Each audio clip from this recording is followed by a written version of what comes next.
नमस्कार, आप देख रहे हैं यंग भारत न्यूज और मैं हूं दीपक गौड़। राजनीति में कई बार अपनी बातों को एक मुद्दा बनाने के लिए सियासी दल धरना प्रदर्शन या बड़े शक्ति प्रदर्शन का सहारा लेते हैं और इसके लिए भीड़ जुटाने का काम करते हैं पार्टी के पदाधिकारी, पार्टी से जुड़े संगठन और पार्टी के कार्यकर्ता। कभी कभी अपनी बातों को सही साबित करने के लिए वो मुद्दों को लोकतंत्र की हत्या करार देते हुए इसे आम आदमी से जोड़ने का प्रयास करते हैं। लेकिन लोकतंत्र की हत्या की बात कहने वाले ये सियासी दल यह नहीं देखते कि जिस लोकतंत्र की बात वह कर रहे हैं कम से कम अपने बैनर पोस्टर पर उसे ही सही से लिख दें। लेकिन मुद्दे से ज्यादा इन नेताओं के लिए अहम हो जाता है सिर्फ विरोध दर्ज कराना। सत्ता पक्ष के खिलाफ जनता की आवाज बनने के लिए विपक्ष कई बार ऐसे मुद्दों को लेकर सड़कों पर उतर आता है जिसका भले ही आम जनता से कोई सरोकार ना हो, लेकिन बतौर विपक्ष वह इस मुद्दे को अहम करार देते हैं और इसी तरह से हर मुद्दे को जनता के बीच रखते भी हैं, भले ही पेश किए जाने वाले आंकड़े और दावे अभी पुष्ट ना हो। बहरहाल, चुनाव आयोग के वोटर लिस्ट सत्यापन को लेकर दिल्ली में जहां विपक्ष के नेता चुनाव आयोग की इस पहल को लोकतंत्र की हत्या करार दे रहे हैं, तो कुछ नेता चुनाव आयोग के अस्तित्व पर ही सवाल उठा देते हैं। वहीं बिहार में इस मुद्दे को गरमाने के लिए सरकार के खिलाफ एनएसयूआई के कार्यकर्ताओं ने आज विरोध प्रदर्शन किया। सदन में भी जमकर हंगामा हुआ। इतना ही नहीं, नेता प्रतिपक्ष ने आगामी विधानसभा चुनावों के बहिष्कार करने की बातों पर सोचने की बात कह डाली। विधानसभा परिसर में पत्रकारों से बात करते हुए राजद नेता ने कहा कि वे गंभीरता से चुनाव बहिष्कार पर विचार कर रहे हैं। तेजस्वी यादव ने सीधे शब्दों में कहा, जब चुनाव में बेईमानी ही करनी है तो वोट क्यों देने, ऐसे ही सरकार को एक्सटेंशन दे दिया जाए। उन्होंने आरोप लगाया कि एसआईआर के नाम पर मतदाताओं के नाम वोटर लिस्ट से हटाने की साजिश चल रही है। उनका कहना था, चुनाव का क्या मतलब रह जाएगा जब लोकतंत्र में जनता ही वोट नहीं देगी। ये लोग चंडीगढ़ जैसा काम करना चाहते हैं। वहीं तेजस्वी ने सत्ता पक्ष के नेताओं पर गंभीर आरोप लगाते हुए कहा कि मुझे सदन में बोलने नहीं दिया जा रहा है, एक विधायक ने मुझे अपशब्द कहे। हालांकि इससे पूर्व तेजस्वी द्वारा चुनाव बहिष्कार की बातों पर कांग्रेसी नेता पप्पू यादव ने असहमति जताई। पुणे सांसद ने कहा, वोट बहिष्कार समाधान नहीं है। चुनाव बहिष्कार से बेहतर है कि विधानसभा और लोकसभा से इस्तीफा देकर कहें कि आप अकेले सरकार चलाइए। हालांकि यह बयान विपक्षी एकता में दरार का संकेत देता है। इससे पहले विधानसभा में भी तेजस्वी यादव ने चुनाव आयोग पर जमकर हमला बोला था। उन्होंने कहा, चुनाव आयोग लोगों की नागरिकता तय करने का काम कर रहा है जो सही नहीं है। यह काम भारत सरकार का है। उन्होंने आधार कार्ड को वोटर सत्यापन के आधार के रूप में इस्तेमाल करने की प्रक्रिया पर ही सवाल उठाए। बहरहाल, दिल्ली में लोकसभा, राज्यसभा से इतर बिहार विधानसभा में हंगामे का कारण बन रहे वोटर लिस्ट सत्यापन के इस मुद्दे को लेकर सियासत हर पल गर्मा रही है। बिहार में नेता प्रतिपक्ष आगामी विधानसभा चुनावों के बहिष्कार किए जाने की धमकी तक देते हैं। वह नीतीश सरकार के विजन पर सवाल उठाते हैं। सुनिए जरा तेजस्वी यादव क्या बोल रहे हैं। तो बीच बीच में मंत्री हो या उनके गुंडे विधायक हो, गुंडे विधायकों का आप कल ही उप मुख्यमंत्री जो है साला शब्द, अपराधी शब्द का प्रयोग किए। आज जो है डिप्टी सीएम का जो बयान है वो भी शर्मनाक बयान है और इनके विधायक तो अंदर मेरे को माँ बहन की गालियां दे रहे थे। अब देखिए, जिस सदन में बिहार के विकास को लेकर बनने वाली योजनाओं पर चर्चा होनी चाहिए थी, उस सदन में किस कदर तू मैं हो रही है। नेता प्रतिपक्ष सत्ता पक्ष के एक विधायक पर उन्हें अपशब्द कहने के आरोप लगाते हैं, लेकिन इस आरोप प्रत्यारोप के बीच बिहार की जनता को आने वाले दिनों में क्या मिलने वाला है। बिहार में वोटर लिस्ट सत्यापन को लेकर मचे घमासान और इस पर हो रही राजनीति पर बात करने के लिए एक बार फिर हमारे साथ हैं पटना से हमारे कंसल्टिंग एडिटर प्रमोद मुकेश जी। प्रमोद जी, आखिर हमारे राजनेताओं को क्या हो गया है? आज चौथे दिन भी विधानसभा भारी हंगामे की भेंट चढ़ गई। सदन में जहां विकास की योजनाएं बननी चाहिए, उस सदन में लगातार तू मैं हो रहा है। क्या हमारे जनप्रतिनिधि इस तरह से बिहार का विकास करेंगे?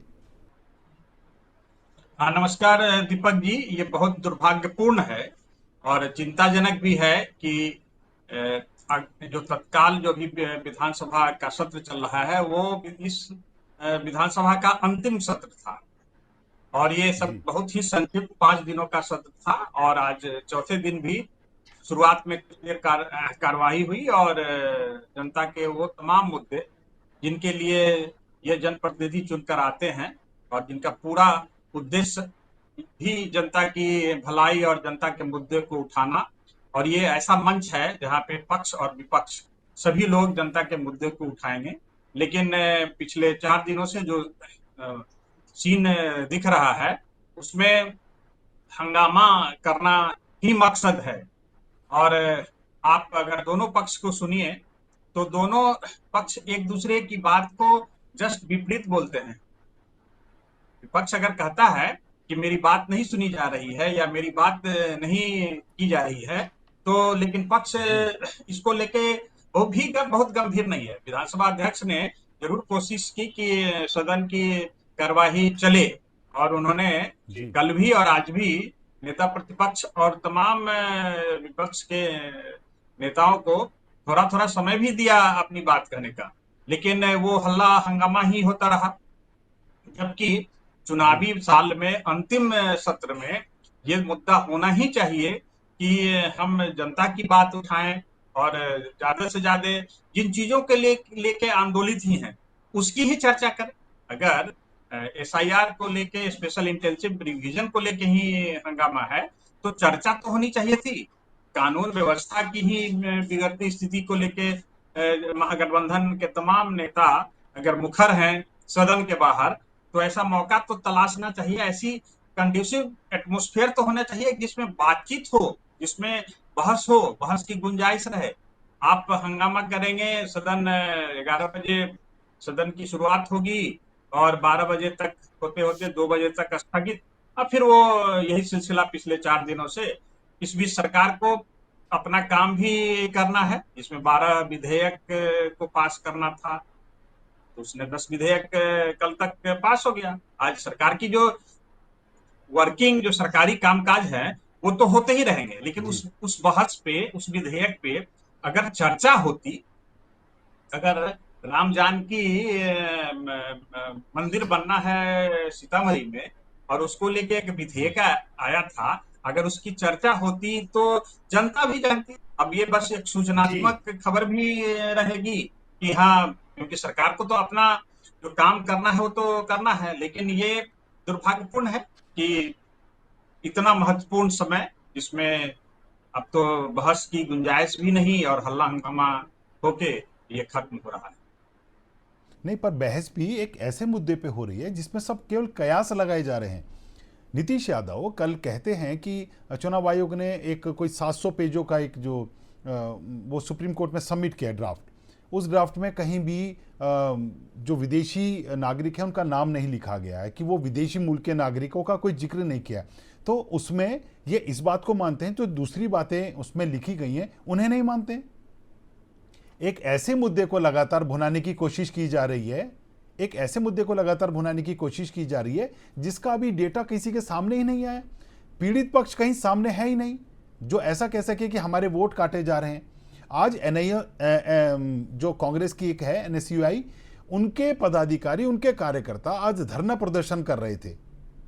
ये क्या है? मतलब किस तरह की राजनीति हो रही है कि अपना एजेंडा सेट करने के लिए आप सदन को बाधित कर दें, आप लगातार वो क्रिया करें जो एक आम आदमी को भी अब समझ में आ रही है।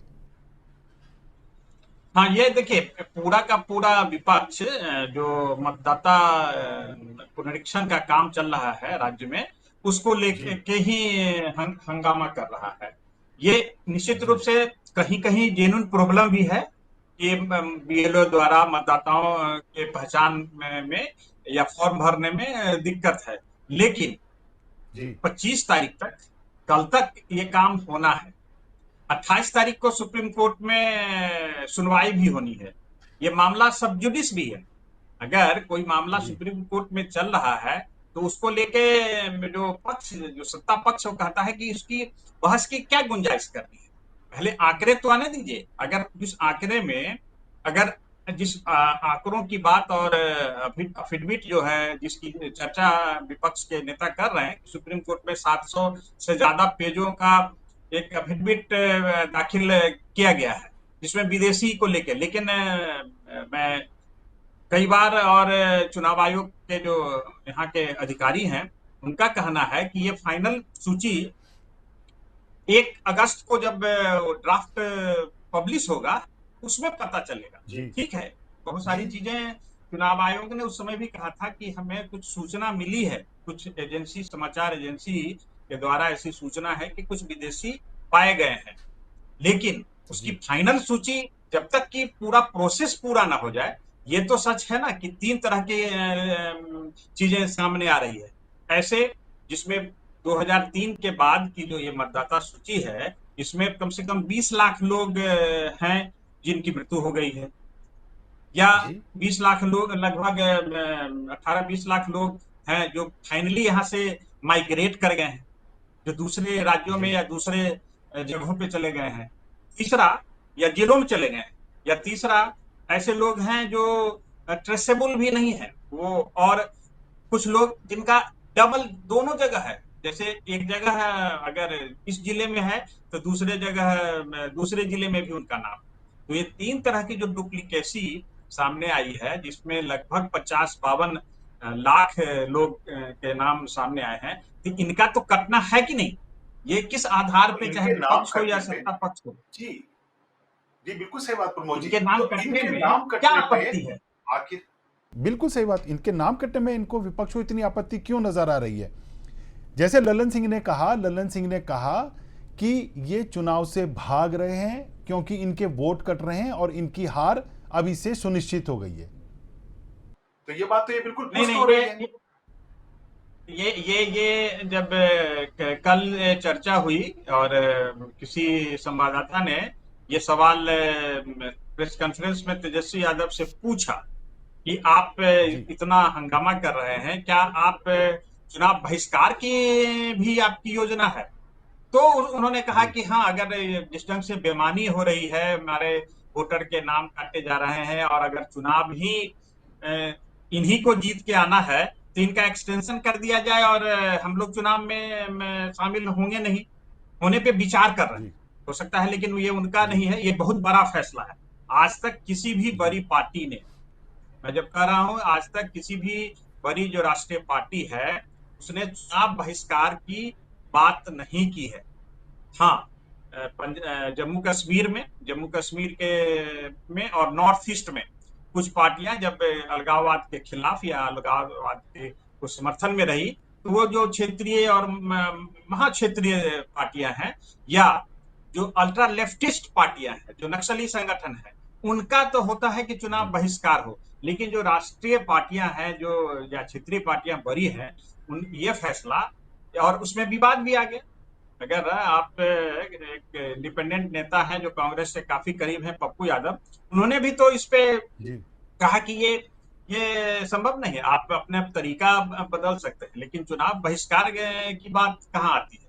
सदन में से बहिष्कार करिए, सदन से वॉकआउट करिए, ये हो सकता है, लेकिन चुनाव बहिष्कार के फैसले क्या ये बदलते हैं? ये तो मेरे हिसाब से आप दबाव डालने के लिए किसी पे, नित्यानंद राय हो या ललन सिंह हो, दोनों ने कहा है कि ये राजद और महागठबंधन खुद पहले अपनी हार मान चुका है और वो जीतने नहीं जा रहे हैं, इसलिए चुनाव से भागने के लिए कोई खूबसूरत बहाना बना रहे हैं कि हम चुनाव ही का बहिष्कार। जी, जहां बिहार में ऐसा नजर आ रहा है, वहां दिल्ली में भी विपक्ष एकजुट होकर इन मुद्दों पर सत्ता पक्ष को घेरने की पूरी कोशिश में जुटा हुआ है। राहुल गांधी लगातार कह रहे हैं कि जिस तरह से महाराष्ट्र के वोट चोरी हुए, बिहार में भी वैसे ही वोट चोरी होंगे। इवन चुनाव आयोग तक को ये तक कहा जा रहा है कि ये चुनाव आयोग नहीं, ये किसी का पर्सनल आयोग है। ये इस तरह के लांछन लगाना क्या राजनीति का स्तर दिनों दिन और ज्यादा गिरता जा रहा है? निश्चित रूप से है। अगर हम जो भी स्वायत्त संस्था है, चाहे चुनाव आयोग को जिस ढंग से इंडिपेंडेंट ढंग से काम कर रहा है, चुनाव आयोग ने कल ही दावा किया है कि उसका 98% लगभग काम जो मतदाता पुनरीक्षण का हो चुका है, और वो इंडिपेंडेंटली जी ही काम करती है। लेकिन जब आपके मतलब नहीं सिद्ध होते, यानी आपको एक राज्य में सफलता मिलती है, लोकसभा में अगर अपेक्षित सफलता मिली तो वही चुनाव आयोग सही है, और अगर जब लोग विधानसभा में अगर आपको सफलता नहीं मिले, जिसमें महाराष्ट्र की ओर आपका इशारा कर रहा हूं, जो वो कह रहे हैं कि जी महाराष्ट्र मॉडल जो है, जिसमें वोटों की चोरी हुई और उसी चोरी वाले जो टेस्टेड फार्मूला है आयोग का, और आयोग क्या माने वो आरोप लगा रहे हैं भाजपा का कि उसी फार्मूला जी से बिहार में भी मतदान मत मत मत माने पत्रों की चोरी होगी। और ये जी मैं एकदम बहुत ही पुष्ट सूत्रों से ही बता रहा हूँ। वो तो अब कर्नाटका की भी कोई बात कर रहे हैं कि वहां भी इस ढंग की कुछ हुई थी। तो सवाल है, जब आपस में ही अविश्वास किसी भी इंडिपेंडेंट संस्था के ऊपर इस ढंग का होगा, तो अपने तर्क में आप अपने जो समर्थकों की लिस्ट जो है उसमें अपना कॉन्फिडेंस देने के लिए इस ढंग से आप नैरेटिव तय करने लगते हैं। अगर लोकसभा में भी और राज्यसभा में सही मुद्दों पे अभी कितने मुद्दे हैं, जब शुरुआत हुई थी सदन की सोमवार को, तो ओपनिंग रिमार्क्स में सदन के बाहर प्रधानमंत्री ने ऑपरेशन सिंदूर, अंतरिक्ष में भारत की सफलता, शुभ्रांशु शुक्ल को लेके, या तमाम तरह के जो जिस ढंग से भारत की आर्थिक अर्थव्यवस्था में सुधार हो रहा है उसकी चर्चा होनी चाहिए। लेकिन अब इस क्या मुद्दे हैं, लोकसभा और राज्यसभा में भी बिहार के स्पेशल पुनरीक्षण के मुद्दे ही हैं, वहां भी कोई कार्यवाही नहीं हो रही है। तो ये मुद्दे को सिर्फ गरमाना कि मुझे बोलने नहीं दिया जा रहा है और मेरी बात नहीं रखी जा रही है, तो ये पूरी की पूरी कवायद ही मैं मानता हूं कि ठीक नहीं है। और राष्ट्र हित में या राज्य हित में अगर मौका मिला है, और इस सदन का छोटा सत्र हो या संसद का बड़ा सत्र हो, ये राष्ट्रहित के मुद्दे और राज्यहित के मुद्दे को उठाने का अवसर गंवाना नहीं चाहिए। जी। आज एक खबर पे और आपसे कुछ टिप्पणी चाहूँगा। आज बिहार के अखबारों में कर्नाटक सरकार का एक विज्ञापन छपा है। वो विज्ञापन शायद बिजली के दामों से रिलेटेड कुछ है। उसको उसको ये उसको आज राजनीतिक परिप्रेक्ष्य। बिहार के अखबारों का जो जी जैकेट एडवर्टीजमेंट रहता है, उसमें कर्नाटक सरकार की जो 200 यूनिट बिजली फ्री की योजना और कैसे ये योजना सफल है, अपनी एडवोकेसी है ये। बिहार में कर्नाटका के ऐड का क्या लेना देना। लेकिन कल एक दो दिन पहले तेलंगाना सरकार की जो कुछ योजना है उसका भी फुल फुल पेज का विज्ञापन मुझे उस दिन को याद दिलाता है, जब दिल्ली सरकार की जो आप सरकार केजरीवाल की सारी योजनाओं का और पंजाब सरकार की योजनाओं का पूरे देश भर के समाचार पत्रों के मुख्य पृष्ठ पे वो पन्ना रहता था। तो जस्ट ये अपनी सरकार की उपलब्धि, अगर बिहार सरकार ने 125 यूनिट बिजली फ्री की है जनता के लिए, तो जी काउंटर में है कि नहीं, हम तो कर्नाटका में 200 200 यूनिट फ्री कर रहे हैं। तो ये जी जस्ट एक मैं एक दूसरे को पीछे छोड़ने के लिए ही आप फ्रीबीज की का अलग कल्चर राज्य में या देश में स्थापित कर रहे हैं। जी। पर ये बात तो हो ही रही है ना कि हमारी राजनीति का अगर अब हम स्तर देख रहे हैं तो वो केंद्र में भी कुछ बहुत लचर स्थिति में नजर आ रही है, और वो अगर बिहार के परिप्रेक्ष्य में बात करें तो वैसे ही नजर आ रही है। ये गरिमा जो है ये विपक्ष ही नहीं, सत्ता पक्ष के लोगों को भी समझना होगा, उन्हें गरिमा में रहना होगा। तेजस्वी ने आरोप लगाए हैं कि भाजपा के एक सांसद ने बहस के दौरान उन्हें अपशब्द कहे, और वो अपशब्द भी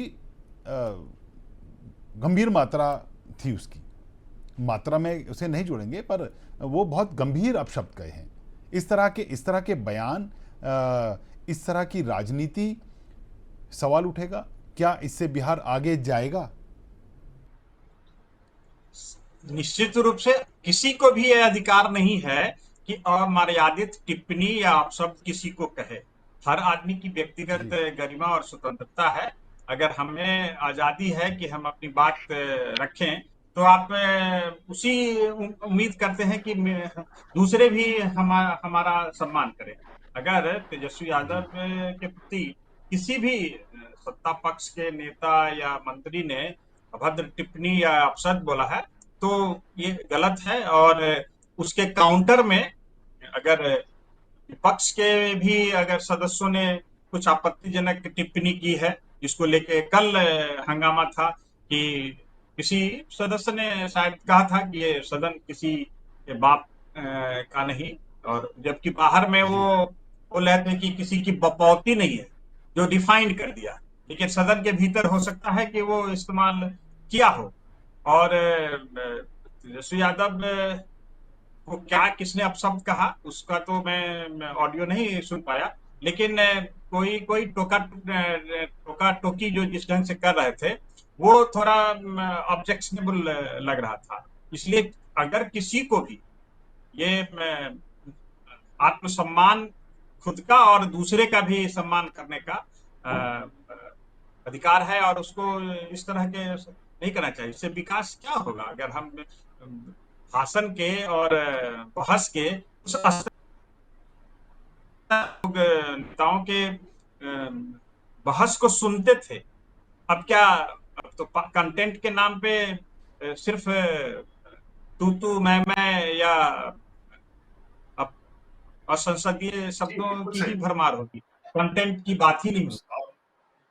आप बिल्कुल सही कह रहे हैं। पुराने वीडियोस आज भी, चाहे वो लोकसभा के हों, राज्यसभा के हों, या राज्यों की विधानसभाओं के हों, कुछ कंटेंट ऐसा है जो हमेशा ऑल राइट फेवरेट रहा है। वो ऑल टाइम फेवरेट इसलिए रहा है क्योंकि उस समय जो मुद्दों पे बोला गया, उस समय विषयों पे जो कहा गया, उसमें भाषा मर्यादित थी, उसमें कंटेंट था और वो विकास से जुड़ी थी। अगर आप अपने विपक्षी किसी दल के बारे में भी बात कर रहे थे तो वो आरोप भी बहुत सधी हुई भाषा में होते थे।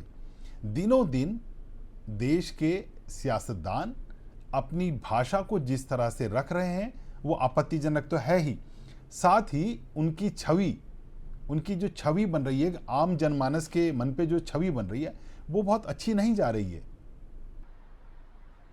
हाँ, निश्चित रूप से आप याद करिए, जब मंचिए आप अगर किसी रैली में और किसी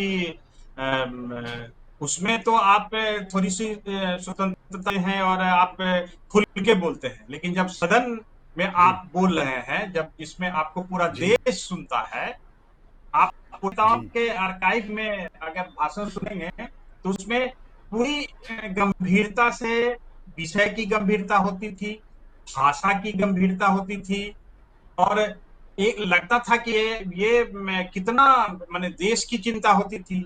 लेकिन अब सिर्फ जुमले बोल के या कुछ विरोध में ही, सिर्फ विरोध में ही बोलने का नहीं, पहले जो लोकसभा में तो चाहता ही था पक्ष कि उसकी विपक्ष में वैसे मुखर नेता हो जो सरकार की कमियों को सामने लाएं।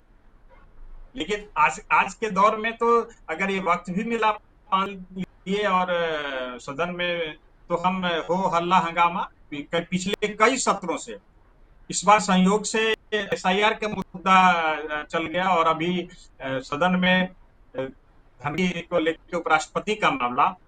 तो आपको और हमें याद भी होगा कि जब भी सदन की शुरुआत होती थी उसके ठीक पहले अमेरिका का कोई मुद्दा आ जाता था, अडानी का कोई मुद्दा आ जाता था, हिंडनबर्ग का आता था, शेयर बाजार से संबंधित, तो बाजार भी अस्त व्यस्त और पूरा सदन महीने दिन के लिए भी हो तो कभी नहीं चलता था। तो ये परंपरा ही, पता नहीं ये अगर नेता हैं जिनको जनता चुन के है तो जनता को ही सोचना होगा कि हम इन नेताओं के लिए क्या फैसला करें, जबकि जिनकी जो जनता की बात ही नहीं उठाए और सदन के भीतर अपनी बात रख दी, सदन के गेट पे 1 घंटा तो अपना प्रदर्शन है। बिहार में अभी ब्लैक ड्रेस पहन के सभी विपक्ष के नेता कट में, कोई शर्ट में, कोई कुर्ता में, ब्लैक में ही आ रहा। तो लगता है कि ये पूरा का पूरा काला दिवस मना रहे हैं, और कितने आप सफेद कुर्ते में भी अपनी बात रख सकते हैं, लेकिन ये गजब तरह का चलन हो। लेकिन लोकसभा हो, विधानसभा हो, राज्यसभा हो, इनको चलाने में प्रतिदिन लाखों रुपए का खर्चा होता है। और हमारे जनप्रतिनिधि ये किस आचरण के साथ वहां जाते हैं और क्या इनकी आउटपुट आ रही है काम की, अगर इसकी भी तुलना करें तो ये चिंताजनक, ये घटनाक्रम बहुत लगातार चिंताजनक है, जहां देश के आम जनता की बातें नहीं हो रही हैं। एक नैरेटिव सेट करने के लिए, चाहे वो सत्ता पक्ष का हो या विपक्ष का हो, एक नैरेटिव सेट करने के लिए लाखों करोड़ों की पूंजी जो है वो स्वाहा कर दी जाती है, आउटपुट कुछ नहीं आता है। हाँ, निश्चित रूप से ऐसा नहीं कि ये मैंने 1 मिनट का खर्च लाखों में, सदन की जी। कार्रवाई जब चलती है तो मिनटों के खर्च लाखों में। आप जी। और पूरा का पूरा सत्र, अगर कोई 30 दिन का सत्र है तो 30 दिन, या छोटा सत्र है तो छोटा, उसमें पूरी जनता ही, पब्लिक की ही गाढ़ी कमाई का, इनकम टैक्स पेई लोगों का पैसा ही खर्च होता है। जी। लेकिन मुद्दे के नाम पे जी। हल्ला हंगामा होता है, काम भी नहीं होता है।